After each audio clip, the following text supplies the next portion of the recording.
Hey guys, welcome back! First of all, this game doesn't quite stand by its own title, cause it's slow in every single meaning of the word. So, if you're in a hurry, don't leave just yet. Check this review out, cause it's a fast one. These have been a long couple of weeks, really long, playing SnowRunner. Don't get me wrong, this game can be fun, rewarding and painful at the same time. Perfect for those more serious drivers out there. You've obviously noticed that I said drivers and not racers, right? Cause this isn't a racing game, it's a driving experience like no other, or better saying, an extension of what Focus Interactive have been offering us in recent years, from the original spin tires all the way through the Mud Runner experience culminating in this one. There's a bit of false advertising in SnowRunner. SlowRunner would have suited perfectly, and it's indeed very slow in all aspects, from the speed at which vehicles move around to the slow and steep learning curve of the game itself, starting with the highly complicated graphical user interface present that got me lost in things, within things, with other things, among things.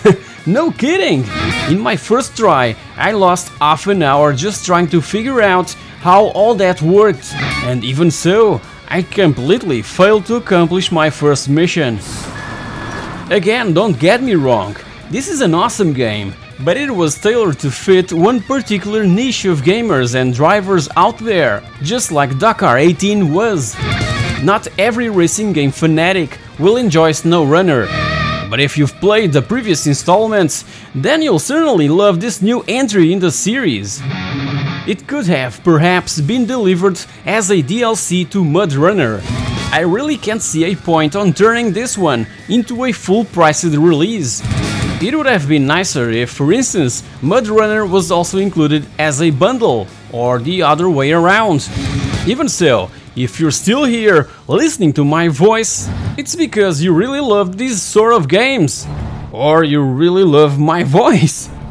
Either way, SnowRunner is a game to be taken slow, really slow, accomplishing objectives one by one and conquering the maps, unlocking tons of different goals. But again, this is a game of patience, and the lack of this particular characteristic in our DNA will ruin the experience completely. Going up a mountain and being stuck halfway will automatically turn the panic button on. We have to think, to be smart, and not floor the throttle, trying desperately to get out of that awkward situation, mainly when there's no trees around to winch ourselves out.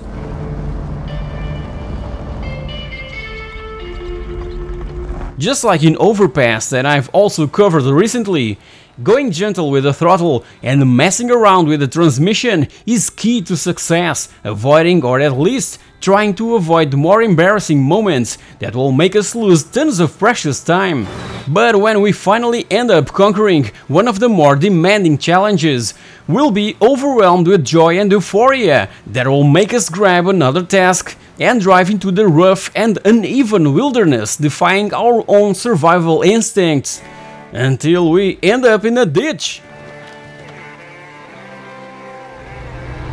We start with a small tutorial showing off the basic actions to face some of the different adversaries present, and soon after we'll find ourselves in the middle of a huge map with tons of missions to conquer. Completing these missions will result in a loaded bank account. That money can be spent buying better vehicles to explore even further into the unknown with confidence. And it's here where the more lucrative jobs are. Switching vehicles is something that fans of the series are accustomed with.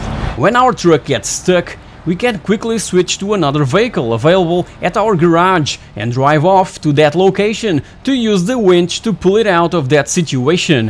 When in online co-op, a buddy of ours can come to the rescue instead, just like in Dakar 18. 3 locations awaits us, composed of 11 maps in total, each with their own unique terrain and atmosphere, being Michigan the first to be conquered, with that Mud Runner feeling splattered all over it, with winding mountain paths, rocky plateaus, and lots of water, and you guessed it, mud. We're part of a rescue team to repair vital infrastructure and deliver supplies to those that have been affected by recent heavy flooding that occurred in that region. From Michigan we drive off to Alaska, and it's here where the frustration really begins, with all the snow and the terrible and slippery ice that will punish the player really hard. Aside from Michigan and Alaska, a third location will also be at our disposal in the far north of Russia, a lovely place called Taimyr, with forests, swampy and dirty roads, and with a natural feel that incomprehensibly has the power to draw us in. If anything goes wrong during a certain mission, we always have the option to restart all over again, but after spending 50 minutes or more digging up the terrain, trying to conquer a huge slope or reaching the other side of a snowy forest, that's the last thing we want to do, because all that progress will be lost. We'll be consumed by frustration, we'll be extremely demoralized, that's for sure. But being able to face and conquer all these challenges is a freaking incredible feeling. It's just a question of, are you up to it?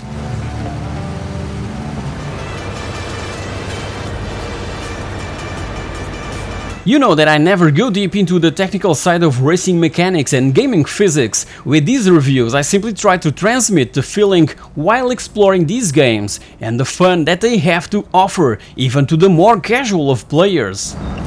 Forza and Gran Turismo fans, look somewhere else.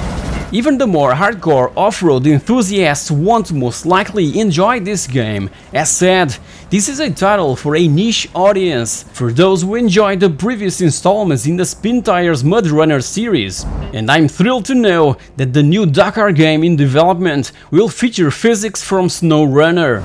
That's what really matters to me right now, and I can't wait for it to be announced.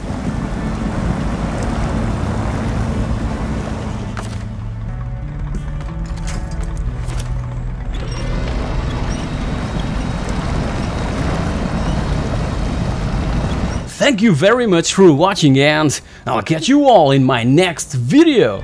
Cheers!